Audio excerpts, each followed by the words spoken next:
thought to myself then, there is one who I could follow. There is one I could call king.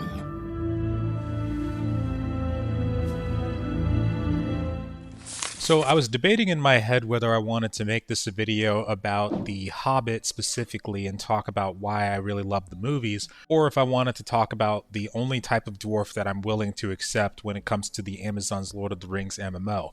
Unfortunately, while I was in the process of making this video, it was announced that Amazon was going to be dialing back the development for New World and halting it. The Nighthaven update that just recently came out is going to be the last content update for the game. They are going to keep the servers up, but they're going to provide some more updates over the next couple of months. But some members of their team have also been talking about how the Lord of the Rings MMO has also been canned as well. This is the second time this has happened, which is kind of crazy, but to be honest, I'm actually still holding out hope because since Embracer Group licensed the game rights over to Amazon to try to make this game, it is possible that in the future, Embracer Group may license this game out to someone else.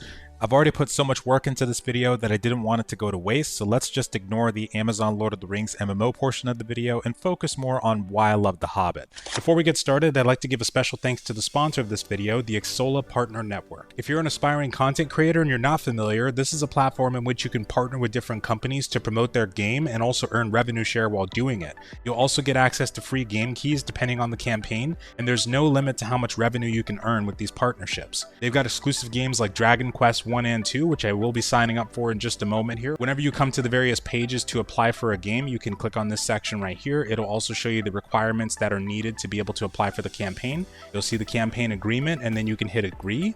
And then if it gives you the option, you can choose which platform you'd like to promote the game through. For me, it's going to be YouTube. I'll do Steam. And then after you've typed out a message on why you believe you should join the campaign, you can go ahead and hit apply. They also recently redesigned their platform, and that's what you're seeing currently. It's got a sleek new interface. It makes it much easier to navigate, track clicks, track your views and your earnings through the statistics and payout screens. You've also got the added ability to enable a chatbot for your live chat. You can set up tips in your account settings to receive donations from your viewers. You can also add overlays to your stream, share game links, social media, and get your campaign details, of course, all in one spot. Also, when it comes to payouts, you can redeem your balance when it reaches over $10 to your Xsolla Money account, which can be set up, or seamlessly redeem it through payment methods like bank transfer and PayPal. New campaigns are also always being added. Through this platform, you're going to get access to new games, DLCs, and other bonuses. I always had an extremely good experience anytime I worked through the Xsolla Partner Network. The payments were seamless, the support was excellent. I especially enjoyed my time in the Early Bird Influencer program and Fractured Online, and I'm really excited to explore all of these other campaigns too. Be sure to click on my link in the description below to navigate directly to the platform, and thanks so much again to the Xsolla Partner Network for sponsoring this video. But before I begin, if you're not aware, Amazon Games did cancel this project in 2021 when it was them and Leyou Technologies in partnership. Leyou Technologies, to my understanding, got bought out by Tencent, and then the contract kind of fell through between Amazon Games and Leyou Technologies, and then so the project was canned until 2023 when Amazon Games and a company called Embracer Group made a new contract to start working on Amazon's Lord of the Rings MMO again. Now, the thing about Embracer Group is they're actually the ones who hold the majority of the rights to The Hobbit, The Lord of the Rings. They don't have the rights to like the Silmarillion, which takes place in like the First and Second Age. As far as I understand it, those are still resting with the Tolkien estate, which I'm a little peeved about because I would love to see the War of Wrath or War of the Last Alliance in a video game or on the big screen, but that's a video for another time. The main thing you need to know is this Embracer Group, they're the big dogs that hold a lot of that stuff when it comes to making motion pictures and video games, and they partnered with Amazon Games in 2023 to restart this project. And Embracer Group's also been renamed to Fellowship Entertainment. So what we know about the game so far is it's going to take place in the time periods between The Hobbit and The Lord of the Rings, the movies rather. We don't know for certain if it will be, but I'm betting that it's going to be an action combat game similar to New World, which is another one of their titles if you're not familiar. It is going to be running on the same engine that New World will be on, so it stands to reason that it'll probably be action combat, and we already have a tab target Lord of the Rings Online MMO, so it wouldn't make sense to make a second one. But the reason I wanted to make this video today is because I think that there's a very important discussion to be had about which version of the dwarfs they should pursue when it comes to if they should follow the books or if they should follow the movies, specifically when it comes to The Hobbit in general. Now, before I begin on this, I want to preface that I'm pretty much a casual fan. I'm someone who is not really good at critiquing things. It's very easy for me to be able to just turn my brain off and enjoy stuff, so I just want you to take that with a grain of salt. The stuff I say in this video, it's not coming from a standpoint of like a critic or like a purist in that sense, and I'm also not nearly as learned on the Lord of the Rings and the Silmarillion and all that stuff as some people are, you know, so just wanted to mention that first. But for me personally, I actually prefer the movie versions of The Hobbit over the book version. I know that's a controversial statement, but I'm going to go into why. And I think that for the video game, in my personal opinion, it makes sense to go more on the movies than the book. Now, before I get into the reason why, I did some research because I wanted to find out why people hated the Hobbit movies, because I noticed that there's been a lot of hate for it over the years, at least until we got Rings of Power, because nobody's saying, well, very few people are saying that Rings of Power is better than The Hobbit. That's for sure. And if anybody says that, I will fight you on a mountaintop. No, I'm just kidding. But some of the reasons that people say that they hated The Hobbit, one of them was that they broke The Hobbit, which is one book, into 3 movies, versus Lord of the Rings that had 1 movie per book, or 1 book per movie. So they took the Hobbit book, which is about the size of, like, I think it was either Return of the King or The Two Towers, around the size of one of those books, and they stretched it out into 3 movies. This was likely due to the studio. They wanted to, of course, make those dollars, and it's probably part of the reason now that we're getting another trilogy, which is going to be crazy. Or I think it might be another trilogy. It might only be 2 movies, but if you haven't heard about it, it's called The Hunt for Gollum. That's the first one that we're getting, and Andy Serkis is coming back, Ian McKellen, some of the other cast members are coming back too. It's going to be crazy. I don't know how they're going to do it, but it's probably going to be a lot of CGI. But basically, they broke the book and stretched it out into 3 different parts, and some people feel like there was a lot of unnecessary stuff added. One of the biggest things was Tauriel and Kili, which, another controversial statement, Tauriel and Kili was actually one of my favorite, if not my favorite part about The Hobbit. I'm sorry. Okay. I'll say why later on, but just so you know what you're getting into. So another reason was Azog the Defiler. People were saying that he never makes it into the Hobbit books. By the time the Hobbit takes place, he's been dead long before this and is classified as a goblin instead of an orc, I believe. But that's about it. His son Bolg is the centerpiece of the villain centerpiece in the Hobbit, as opposed to his father Azog. So that's one of the reasons that people hate the Hobbit, because they brought Azog back as a villain instead of keeping him on the sidelines kind of thing. Now, I actually disagree on this. I actually loved Azog the Defiler as like a main antagonist, well, one of the main antagonists when it came to The Hobbit. First of all, one of the things that kind of bugged me about Lord of the Rings, and I'm going to preface this too, there is no sentence I will ever say that involves me hating Lord of the Rings. That will never happen, okay? Love Lord of the Rings, but one of the things that kind of bugged me is that throughout the entirety of it, all 3 movies, we didn't really have a singular like big bad. I know of course we got Sauron, of course, and Saruman, and you know, I got it, yeah. But we didn't really have like a singular menacing looking big bad that we could kind of look forward to, like a showdown between the heroes and that specific person. Sauron was always kind of in the background, you know, we knew he was there, but they actually did have a deleted scene though, where Aragorn does fight against Sauron in that last act of the Return of the King, but that got pulled from the movies. It got plucked. And of course, in the extended edition, they had the Mouth of Sauron that comes out and greets Aragorn at the gate. Now, what would have been really cool, because actually, if you play the Lord of the Rings PlayStation games, I'm pretty sure they were the PlayStation Xbox games, you actually get to fight the Mouth of Sauron at towards the end of the game. And this dude is actually tall as hell. This dude's tall as fuck. So that actually would have been pretty cool to see in the movies, if not see Sauron himself come out, like, even though that might not have made, you know, a ton of sense seeing Sauron come out like that. But either way, like, you know, we had like in the first movie, we had, I don't remember his name, but the orc that killed Boromir. He could have been a good one to kind of let marinate and at least have him die in the Two Towers instead of having him get his head sliced off, kind of like the Mouth of Sauron did. You know, just kind of quick and easy. I mean, it was a cool little fight between him and Aragorn, but I think that in terms of Azog, he was a villain that was given room to breathe. You know, we got introduced to this character in the first movie and we saw how menacing he was, and then we got that final one-on-one duel payoff in the end in the Battle of the Five Armies, which is another thing that people didn't really like, is the fact that this duel was a thing. Now, Radaghast the Brown was another part. He has no role in the books. He's briefly mentioned as Gandalf's cousin, but that's about it. People found his storyline boring and uninteresting. I do agree with this. I honestly, Radaghast, I think he adds a little bit of quirkiness to the Hobbit storyline, but he didn't really need to be there, that's for sure. I would have probably found it more interesting if the two unknown blue wizards were actually introduced, even though that, you know, we haven't heard anything about them really when it comes to the Lord of the Rings storyline in the books and stuff. But I think Radaghast, yeah, he could have just been replaced with literally any other thing. When it comes to the MMO, don't really care if he's there or not. That part's fine with me. But back to Azog really quick, I think he would be a great addition to the Hobbit game. I think that he was an incredibly menacing character. You know, you felt like this was a villain that could pack a punch and take on like the whole group of dwarves if he wanted to by himself.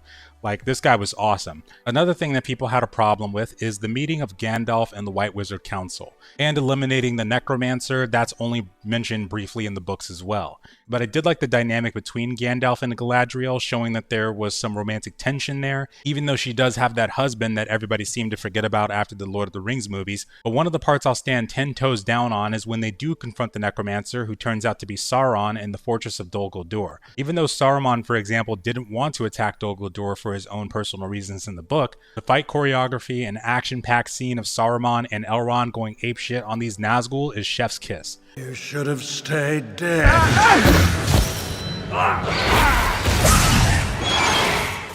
I'm going to get into another controversial statement in a second here, but one of the reasons I really like this is because I feel like it properly shows off the power and skills of some of these people. It makes me believe that Saruman is one of the Maya and that Elrond is a centuries-old elf with immense skill in combat. Elrond and especially Thranduil, which I'll talk about soon, are two of the main people that really give me a glimpse into the power of the First and Second Age elves who were complete badasses. You got Ecthelion, who drowned a freaking Balrog, the Lord of Balrogs called Gothmog. He drowned this guy in a fountain. He pulled him with his body into a deep fountain and both of them drowned. Then you got Fingolfin, the High King of the Noldor. This guy stabbed Morgoth in the foot. Morgoth being Sauron's original daddy, unless we're counting Alle. But Morgoth was the original Dark Lord, and he was described as being gigantic, like 30 to 50 feet tall. And this guy Fingolfin took his sword and stabbed the guy during an hours-long duel. And then there was this powerful elven lord from Rivendell, Glorfindel. The Witch King was preparing or already in a fight with Gondor, and the prince he was fighting against, Horse, was so terrified by the Nazgul that the horse threw the prince off. The Witch King started laughing, but then this Glorfindel arrives on the battlefield with the host of elves from Rivendell, and then the Witch King, the guy that broke Gandalf's staff in Return of the King, runs.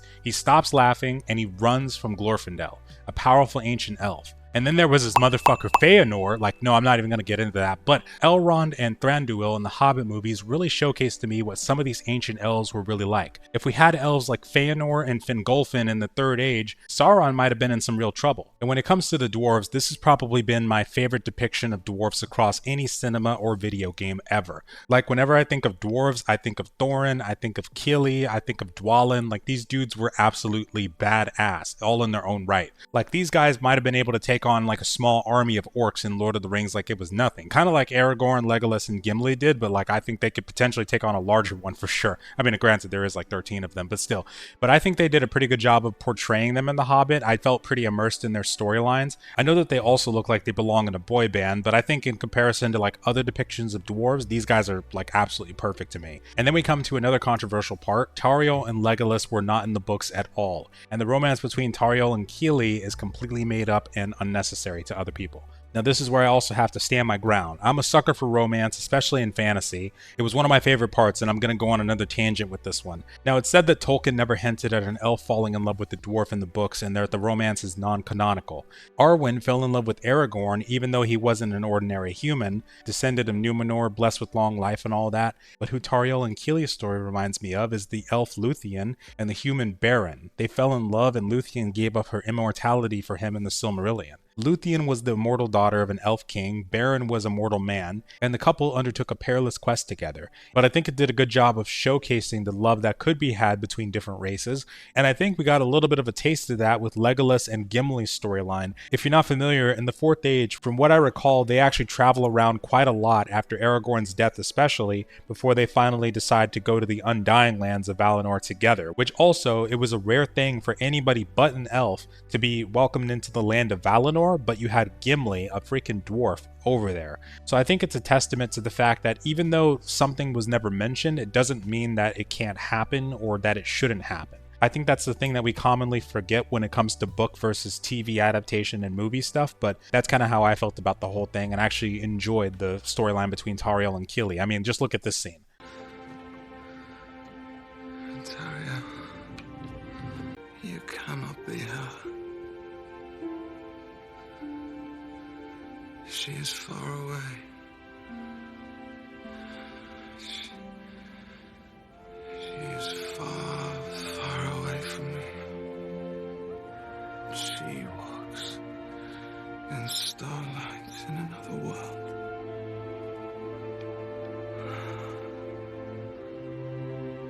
It was just a dream.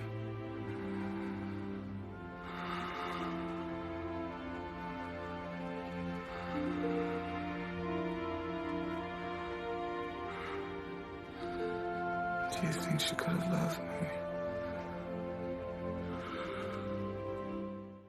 Freaking kills me every time.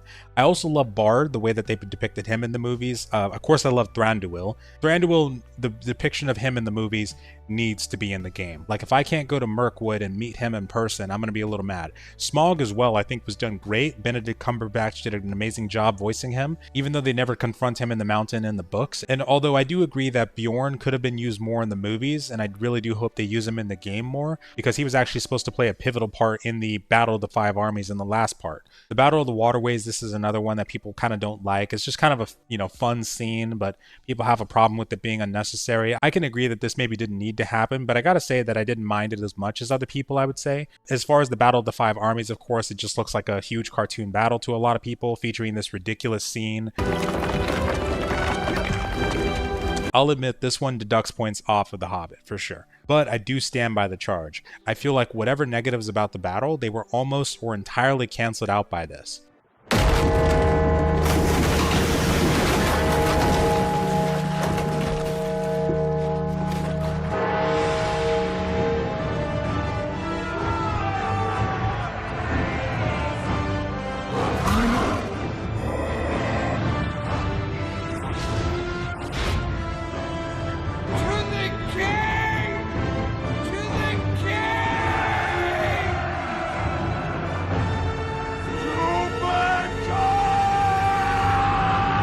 If they have a scene like this in the upcoming MMO, I don't care what's in the direction of what we're charging. Everyone in that direction is dead. All of them, 100%. Maybe even the allies, unless someone stops me before we get that far. Just kidding. But one thing I will also agree with is that they probably overplayed Thorin's obsession with the gold. That one knocked down his character development, in my opinion, and lasted a bit too long. But overall, I think that if they did follow the movies, it would make for a more interesting experience when it comes to the game. Because, for example, the Battle of the Five Armies didn't really last long in the books. I think people mentioned that it was only like a few pages at most when it came to the book's description of it. And then as far as like Bolg, Azog's son, he just kind of like gets decapitated randomly by Bjorn, who charges into the battle at like the last minute. So that's not really going to be that fun to experience in the game versus like the intense Five Armies battle and all that crap happening around us, and of course the charge that will most definitely be in there. But when it comes to the Lord of the Rings, I'm sure people don't really have any qualms if they did follow the movies when it came to that one, and I don't either. I think that'd be perfect. But